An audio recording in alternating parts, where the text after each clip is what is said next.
Greetings Marines, FiOth here, and in today's vid we're gonna be modding the iconic Smartgun. We want to get this baby shredding like Vasquez did in the movie, and since what we were given when it comes to this gun is a bit underwhelming, at least up to this point, we're gonna make the best of it. We're gonna mod it to the absolute best of its ability and make it work to the extent that's possible. The damage of the smart gun is kinda low right now, and in order for you to make it effective against the beefier opponents, you have to be creative. I'm gonna show you a couple of clips about how you can do it right now. There are certain things that we can do in order to make it better. So, what can be done with the smart gun exactly?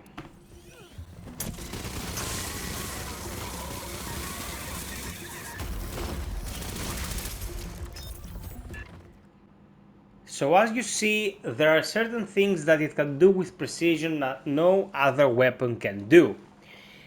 In order for you to be able to take care of enemies behind cover, all you have to do is look at the general direction and unload. When it comes to beefier opponents, you have to get really up close and personal in order for the bullets to go into their weak spot and not in their, well, let's say, mass, in their center of mass. Praetorians, you'll have to approach and stick the muzzle in their gut, on their chest to destroy them. The Crushers will have to be flanked and you have to put the gun on the back of their neck.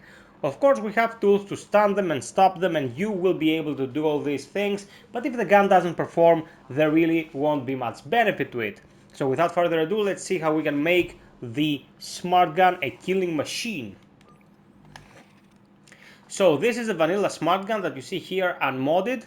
We're looking at the damage of 113 per shot, a fire rate of 16.7 bullets, a reload time of 3.5, magazine capacity of 200, and 2 more spare magazines on backup, weak point damage of 100%, and stumble chance of 5. So this gun is very good at laying down suppressing fire, and it will chew down the fodder, the runners, no matter which difficulty setting you are playing. The purpose of this gun is to just lock down lanes and give your team breathing room. Everything about the Demolisher, to be honest, is about giving the team breathing room, but we'll get to it in another vid. So starting from the left, from the large muzzle, really quickly, Calibrated Hydra, weak point damage and handling, counterbalance brake stability, 5% accuracy for 5 seconds, stacking 5 times. I have to tell you now guys, stability on this thing doesn't matter at all. If you have stability of 83, that is the starting value, you are totally fine. Extended flash hider, trigger a small thermal explosion on weak point hit. Now this guys is a meme perk. It's a meme perk on the shotguns. There is something like that for shotguns as well. I have tried it extensively. It never produces a substantial result. If you want to play on standard and just keep destroying the runners and see one explode into another and cause pretty explosions, you can do that, or you can watch a Michael Bay movie or whatever. This thing doesn't really work. It's a no for me. Triangulated Hydra, weak point damage, effective rates and handling. This is very good. Tanker muzzle brake, weak point damage, stable chance, effective range, and 33% chance to briefly stun enemies on hit. This effect can only occur once every 15 seconds. Now this is interesting because you can use it as a debuffing machine for the larger enemies. 33% chance with the fire rate that we're seeing here is a sure chance if you are focusing one of the heavies. If you're gonna be very specific with your gameplay, like switch to your rifle, clearing the small fries until the big guy shows up, and then you whip out the smart gun, lay on him, cause this stun to occur and make the best of it, because you won't be able to do it again for 15 seconds. That's all fine, that's all good. You can build for stumble and for this stun chance, but it won't be for consistency. I have to tell you that. Precision Hydra, stability and weak point damage. Weak point damage on the smart gun is a mess.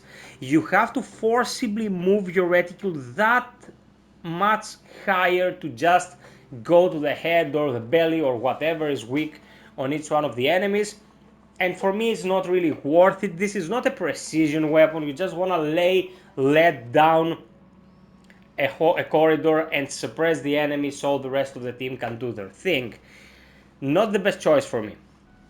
The best thing you can do with this gun as is, either go for weak point damage and handling if you want to play very deliberately, or go for weak point damage, effective rate, and handling by using Triangulated Hydra. For me, this is the best choice. If you're gonna use the tanker muzzle blade, you have to play very deliberately. It can be done, but it can be tiring, and you won't be using the smart gun all that much anyway. Barrels. Stumble chance plus 50% chance on hit that enemies will deal 20% less damage. Very nice debuffing. Rifling this one, you can spray a lot of enemies and debuff them with this effect. It's a 20% debuff, can be pretty substantial. Keep that in mind, but it's not the rifling of my choice. Hybrid rifling, fire rate and stability, we don't want stability. Miller twist rifling, stability and handling, plus 20% chance on hit that enemies are slowed by 50% for 10 seconds. Nice debuffer as well. I hate stability though, it's like we're wasting one of our perks. Fire rate 20%, 50% chance enemies take an additional 10% damage for 5 seconds. That is, they will take 11.3 points of damage for 5 seconds. It's fucking ridiculous. Like, these 10% of damage and so on and so forth on guns that are not like a sniper rifle are ridiculous. Don't even bother.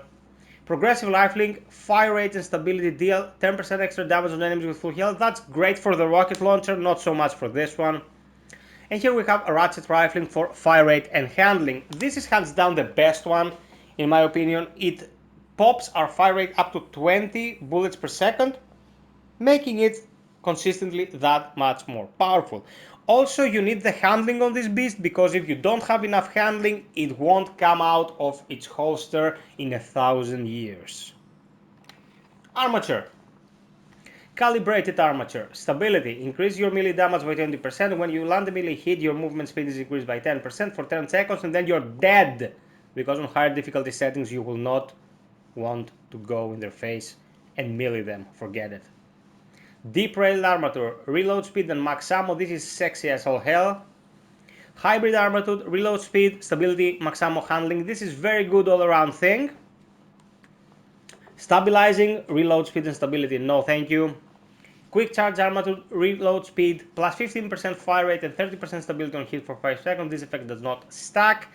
Pretty much increases your fire rate 15% and your stability by 30% all the time, as long as you're firing.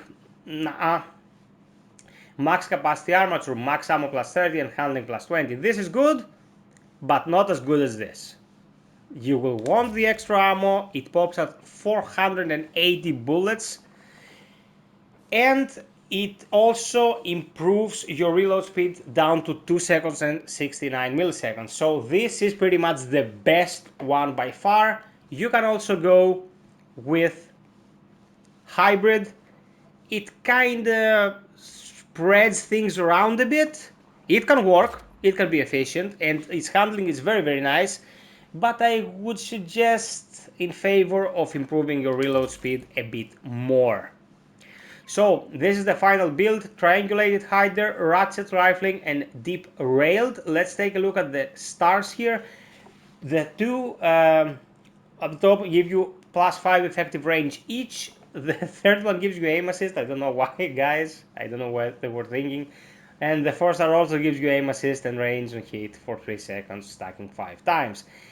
It's a smart gun. It has an auto lock feature. If you have 10 fingers, 5 in each hand, you can put the reticle on the enemy and you don't need that much aim assist. Anyway, I don't want to sound like an ass. So this is the smart gun, the L56A3. I'm making more guides like this every single day, guys, and I've been doing so since the beginning of the game. I plan to keep doing so, sub, like, and share for more content like this. Until next time, be well, stay frosty, and always strive for perfection. Cheers!